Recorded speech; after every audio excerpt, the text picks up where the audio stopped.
తెలంగాణ రాష్ట్రంలో 50 లక్షల మంది ఉన్నారు. ఇప్పటికే పెన్షన్స్ మీద ఆధారపడే వాళ్ళు 50 లక్షల మంది ఉంటే పెన్షన్ కొత్త పెన్షన్ కోసం ఎదురు చూసేటోళ్ళు ఇంకొక 10 లక్షల మంది ఉన్నారు.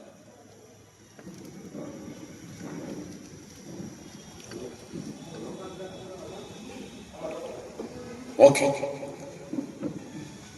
కొత్తగా పెన్షన్ కోసం ఎదురు చూసే వాళ్ళు ఇంకొక 10 లక్షల మంది ఉన్నారు.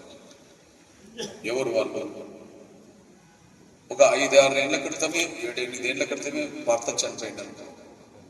చనిపోయిన ఆ నెల రోజులకు సర్టిఫికెట్ వస్తే ఆటోమేటిక్గా ఆ నెల రోజులు వచ్చి పెన్షన్ రావాలి.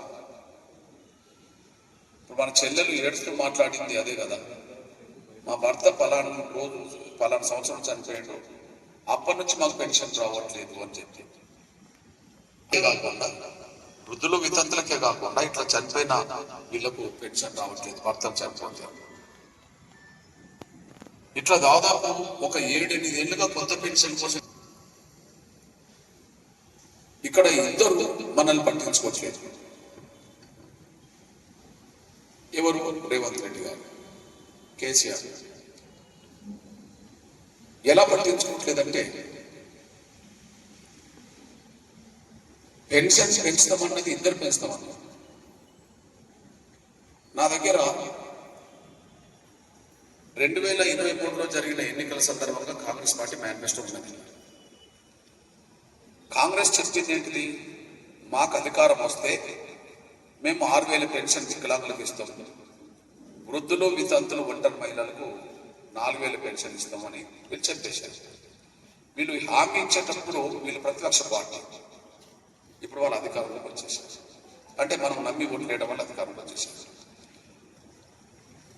కేసీఆర్ పార్టీ, బీఆర్ఎస్ వీళ్ళు కూడా హామీ ఇచ్చారు. ఏమిచ్చారు?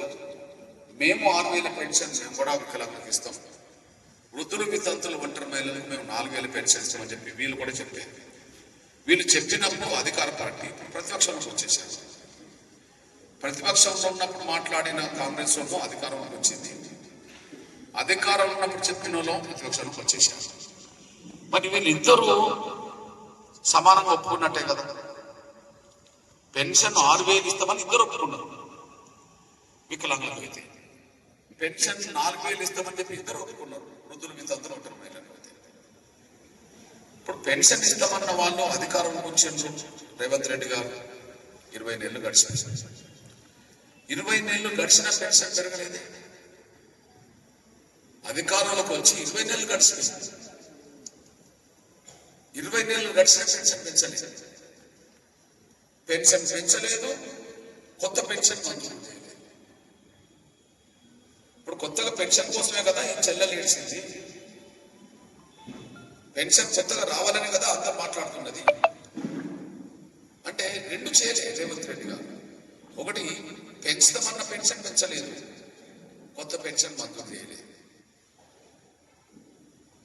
ఇప్పుడు ప్రతిపక్ష పార్టీ కేసీఆర్ బాధ్యత ఏంటి?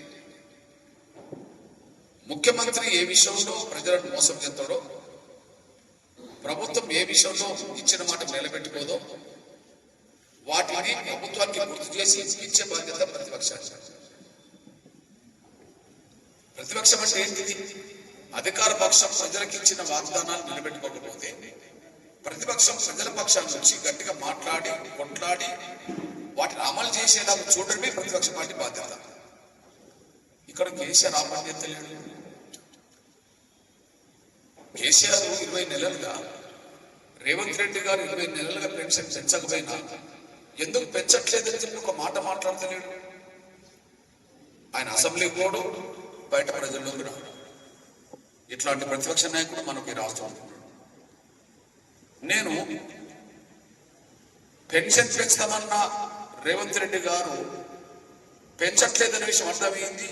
20 నెలలుగా ప్రభుత్వం మోసం చేసిందని రుజువుతారు. 20 నెలలుగా ప్రభుత్వం మోసం చేస్తే ప్రశ్నించాల్సిన ప్రతిపక్షం ఎక్కడ కనిపించట్లేదు. మోసం చేసిన ప్రభుత్వాన్ని చూస్తున్నాం, కానీ నిలదీసే ప్రతిపక్షం మాత్రం చూస్తలేదు. ఇట్లాంటి పరిస్థితుల్లో మరి రేవంత్ రెడ్డి గారు ఎందుకు మోసం చేస్తున్నాడు, కేసీఆర్ గారు ఎందుకు మాట్లాడతలేడు అంటే నేను ముందే చెప్పాను. ఈ పెన్షన్ మీద ఆధారపడి బతికేట వాళ్ళంటే ఎక్కడో చిన్న చూపు వాళ్ళకు ఉన్నది.